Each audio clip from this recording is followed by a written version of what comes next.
The use of palliative care in hospice has certainly increased over the last 10 years.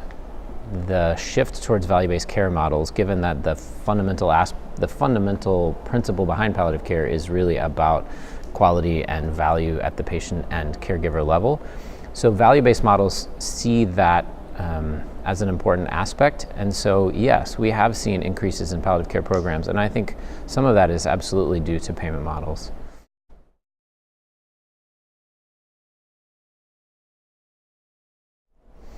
End-of-life care discussion should happen with patients well before you're at that point. I think just to imagine that you're an oncologist and you're working with a patient, and maybe you're working with them for months or for a few years, and you have a discussion about, hey, you've got this cancer and here's a treatment. Oh, and then there's bad news, but I have another treatment.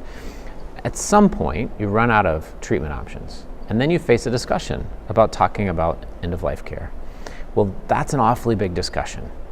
And it's a really impactful one and a momentous one. And so I think the strategy that makes the most sense is to walk yourself back to the beginning when you've identified that a patient has a disease which cannot be cured. And so at those early moments, before you even face any crucible moments, you start to introduce it. And then you introduce it again at any time of progression.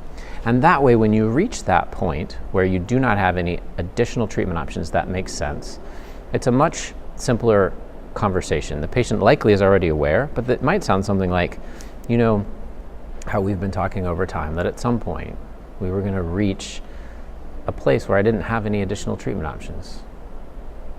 You know, we're there.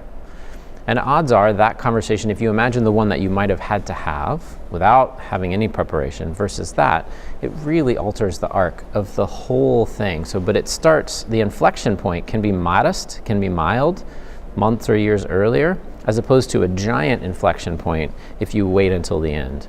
So, you know, I don't think that oncologists have this conversation as often as they could. We certainly have some data that suggests patients have a poor understanding of the whether or not their disease is curable.